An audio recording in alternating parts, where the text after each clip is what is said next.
সাম্প্রদায়িক সহিংসতায় ফের উত্তপ্ত ভারতের পূর্বাঞ্চলীয় রাজ্য মণিপুর। আবারও এক আদিবাসী নারীকে ধর্ষণের পর জীবন্ত পুড়িয়ে হত্যার অভিযোগ উঠেছে। পুলিশের কাছে ওই নারীর স্বামীর দায়ের করা অভিযোগে উল্লেখ করা হয়, বৃহস্পতিবার তার স্ত্রীকে মেইতি জনগোষ্ঠীর সশস্ত্র ব্যক্তিরা ধর্ষণ করে এবং পরে গায়ে আগুন ধরিয়ে দিয়ে হত্যা করে। শুক্রবার সকালে ওই নারীর পোড়া মরদেহ বাড়ির ভিতর থেকে উদ্ধার করে পুলিশ। পুলিশের এক কর্মকর্তা বলেন, ওই অঞ্চলের পরিস্থিতি এখনো বেশ উত্তেজনাপূর্ণ। তবে কিভাবে ওই নারী পুড়ে মারা গেলেন এবং কতগুলো বাড়ি আগুনে ক্ষতিগ্রস্ত হয়েছে তা এখনো নিশ্চিত করতে পারেনি স্থানীয় প্রশাসন। মণিপুরের পরিস্থিতি নিয়ে বিজেপি শাসিত কেন্দ্রীয় সরকারের সমালোচনা করেছেন কংগ্রেস নেতা রাহুল গান্ধী। বিজেপি মণিপুরে সহিংসতা চালিয়ে ধর্মের নামে মানুষকে বিভাজিত করছে বলেও মন্তব্য করেন তিনি। बीजेपी के लोग जाते हैं वो भाई को भाई से लड़ाते हैं।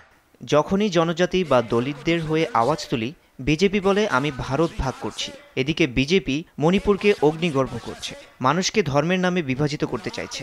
দেশের 90% মানুষ ন্যায্য পাওনা ও অধিকার থেকে বঞ্চিত। मणिपुर को इन्होंने जलाया, आज तक हिंदुस्तान का प्रधानमंत्री नहीं गया है। এদিকে মণিপুরের সংঘর্ষের ঘটনায় রাজ্যটির মুখ্যমন্ত্রী এন বীরেন সিংহের ইন্ধন দেওয়ার স্বীকারোক্তির একটি অডিও ক্লিপ নিয়ে সৃষ্টি হয়েছে চাঞ্চল্য।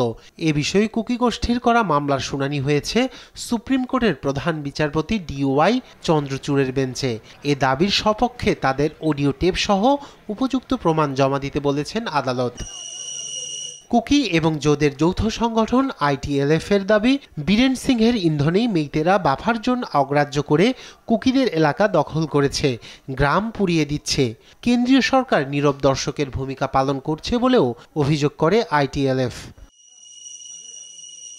সরকারি হিসেবে 2023 সালের মে মাস থেকে ধারাবাহিক সংঘাতে মণিপুর রাজ্যে এ পর্যন্ত নিহত হয়েছেন 250 জন।